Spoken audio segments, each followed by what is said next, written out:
আজকে আমি আপনাদের আল্লাহ তাআলার 5টি নাম এবং তার গুণাবলী সম্পর্কে জানাবো, যে নামগুলো জানা থাকলে আপনার সারা জীবন কাজে লাগবে। আপনি যদি কারো কাছ থেকে কষ্ট পান এবং আপনার মনটা ভেঙে যায়, তাহলে আপনি আল্লাহ তাআলার এই নামটি দ্বারা দোয়া করতে পারেন। সেটা হলো ইয়া জাব্বারু। আমি নামটি আবারও বলছি, নামটি হলো ইয়া জাব্বারু। এটার অর্থ হচ্ছে ভাঙা মন এবং দুর্বল মনকে জোড়া লাগানো। তো আল্লাহকে এই নামটি ধরে আপনি জিকির করতে পারেন। আপনি যদি রিজিক চান এবং আপনার রিজিক কমে গেছে, বরকত হচ্ছে না, তাহলে আপনি আল্লাহ তাআলার এই নামটি দ্বারা জিকির করতে পারেন। সেটা হচ্ছে ইয়া রাজ্জাকু। আমি আবারও বলছি, নামটি হলো ইয়া রাজ্জাকু। এই নামের অর্থ হলো রিজিক দাতা, যিনি দুনিয়ার সমস্ত প্রাণীকে রিজিক দেন। আপনি আল্লাহ তাআলার এই নামটি মনে মনে পড়ে জিকির করতে পারেন। ইনশাআল্লাহ আপনার আয় রুজিতে বরকত দেবে, রিজিক বাড়িয়ে দেবে।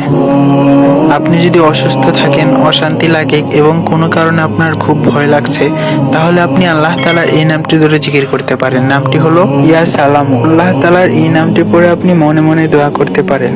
ইনশাআল্লাহ আল্লাহ তাআলা আপনাকে সুস্থ করে দেবে এবং আপনার মন শান্ত রাখবে এবং আপনাকে নিরাপদে রাখবে। আপনি যদি কোনো দোয়া করতেছেন যেটা কবুল হচ্ছে না, তাহলে আল্লাহ তাআলার একটা নাম আছে ইয়া মুজিবু। নামটি হলো ইয়া মুজিবু। ইনশাআল্লাহ আল্লাহ তাআলা এই নামটির উসিলায় হলো আপনার সমস্ত দোয়া কবুল করে নিতে পারে। সর্বশেষ এবং 5 নাম্বার নামটি হলো আল কুদ্দুস। এটি আল্লাহর একটি পবিত্র নাম এবং এই নামের অনেকগুলো ফজিলত আছে। এই নামটির কথা অনেকেই জানে না, আবার অনেকে না জেনে না বুঝে এই নামটি নিয়ে মজাও করে থাকে। এই নামটি নিয়মিত পাঠ করলে মন থেকে সব ধরনের হিংসা, বিদ্বেষ এবং সব ধরনের নিপাক দূর হয়ে যায়।